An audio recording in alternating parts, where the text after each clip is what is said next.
Winemakers are working like crazy. I thought I'd make them a nutritious fall lunch so that they can fuel up and get back to work. Right now, I'm making a pumpkin dressing that I'll serve beside a roasted chicken. I've got 5 cups of diced day-old baguette. You don't want fresh, spongy bread because it'll absorb the liquid too quickly and just become soggy. So I'll add about a 1/4 cup of chopped green onion, and I want to melt a little butter, just a couple tablespoons.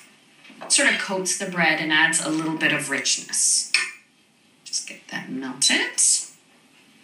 So I'll put about a tablespoon of fresh sage, but what you have to bear in mind with an earthy herb like sage or rosemary is that they get stronger and bigger in taste as it slowly cooks, so a little goes a long way. All right, and pour in the melted butter. And I'll just toss it just to coat the diced up bread cubes. So I've got a couple eggs, and then this is the real twist. Pumpkin puree. Make sure you don't buy the pre-sweetened pumpkin puree made for pumpkin pies with the cinnamon added. You need the straight, pure pumpkin. The pumpkin actually becomes the moisture builder, and it makes such a lovely colored dressing. So I'll add a 1.5 cups of the pumpkin puree. Whatever I have left here, I'll turn into a pumpkin soup for myself later on. A couple tablespoons of maple syrup for sweetness.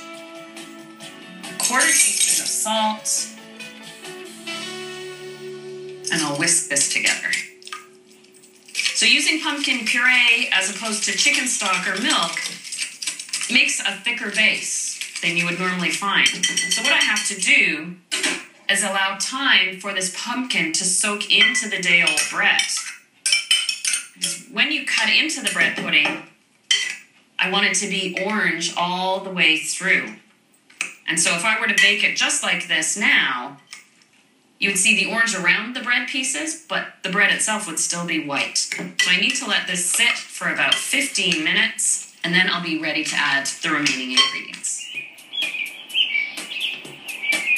So now, the last couple of ingredients, a cup of grated cheddar cheese,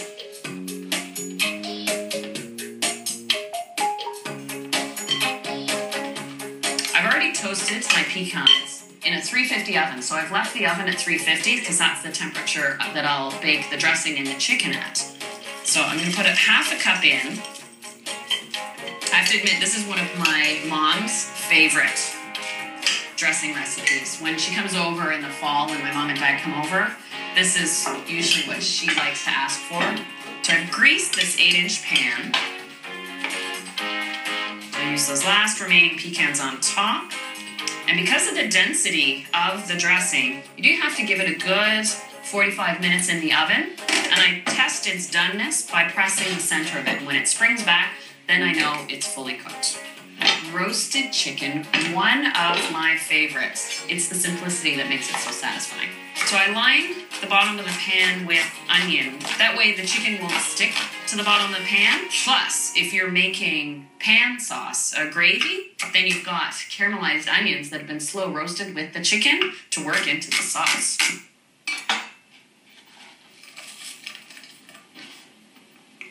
And as the chicken roasts, I do like to baste it occasionally, but you need to start with a little oil or butter to just start the process. Get the chicken browning so you get a nice crispy skin on the outside.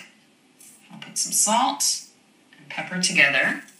You need quite a bit of salt to season the chicken. Not all of it stays on the chicken, but as it slow roasts, you want the seasoning to sort of cook in. And then I'm leaving it as simple as that. This is a 4-pound chicken, so it's about an average sized chicken. You can count on it taking 1 hour and 20 minutes to 1.5 hours to cook through. What I'm going to do is pour the olive oil over the chicken, and just rub and coat the top, and then sprinkle the salt and pepper all over it, dark meat and light.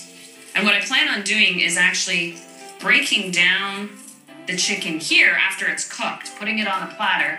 That way it's easy for me to just unwrap and put on the table for the winemakers, because they're going to basically swoop in after working, gobble, no pun intended, and then get back to work again. So it's not going to be a long, lingering 3-hour romantic lunch in the vineyard. This is a working lunch.